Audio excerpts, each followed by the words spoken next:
Dans ses missions d'enseignement, de recherche et de service à la communauté locale, l'Université du Burundi en général et la FABI en particulier pratiquent l'élevage amélioré du troupeau. C'est le département de santé et production animale qui s'occupe de l'amélioration génétique à cette ferme.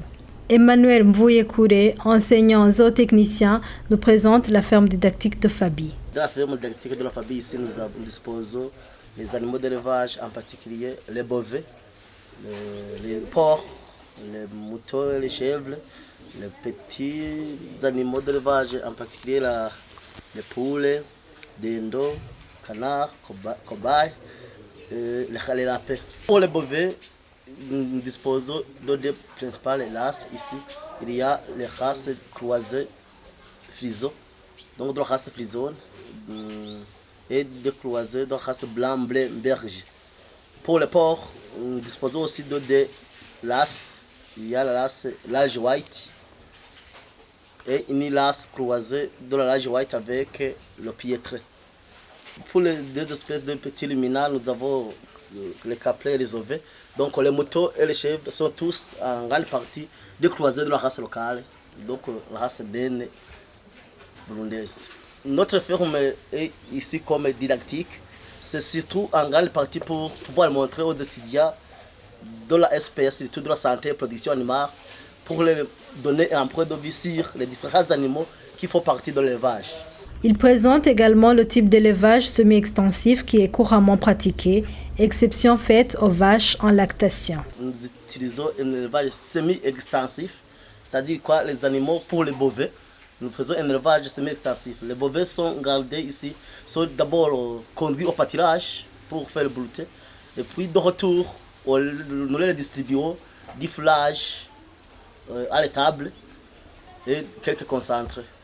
Surtout pour les vaches qui sont à lactation. En attendant la mise en application de la loi obligeant la stabilisation permanente pour tout le pays, nous sommes en train d'utiliser ce système parce que nous disposons du pâturage suffisant. L'étendue est vaste pour la ferme, donc on veut valoriser ce pâturage en faisant brouter les animaux et à faire de retour, on les distribue du fourrage ici à l'étable. Les techniques d'alimentation artificielle des veaux jusqu'au 6e mois et leurs avantages sont couramment pratiqués à cette ferme universitaire. Ici, les veaux sont nourris au sol, c'est-à-dire une alimentation artificielle. Après la naissance, après le misba, le veau reste avec sa mère pendant 5 jours pour pouvoir bénéficier du colostrum.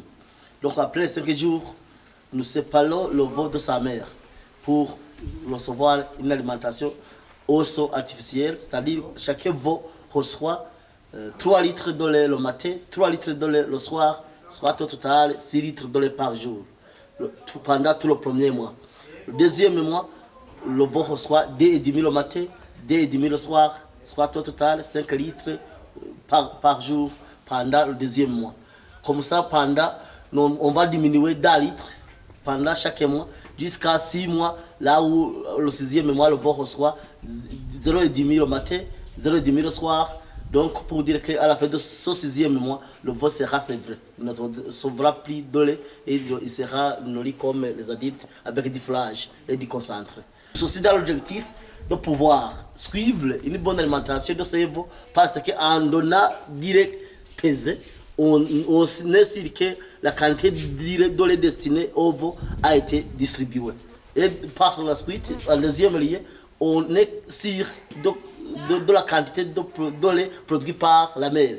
Puisque lorsque le veau tète sa mère, on ne peut pas savoir collectivement quelle est la quantité de lait qui a été produite par la vache. À cette ferme, 2 types d'élevage laitier et de viande sont introduits avec des résultats satisfaisants. Nous disposons des types d'élevage, un élevage laitier et un élevage à viande.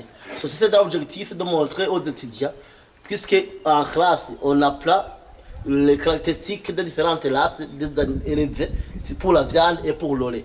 Ici, alors, dans la ferme, on a voulu mettre en exergue quelles sont ces caractéristiques des vaches réputées productrices de lait extérieurement. Et encore une fois, comment distinguer une race productrice de lait et une race à viande. Il nous explique les modes et techniques d'amélioration des porcs. Parmi les systèmes d'exploitation ou le mode d'élevage des porcs, la castration, c'est une opération chirurgicale qui est faite à ces porcs au mâle, donc le petit verra. Et c'est pour, en grande partie, permettre le bon engraissement, une croissance rapide et une viande de meilleure qualité pour la boucherie.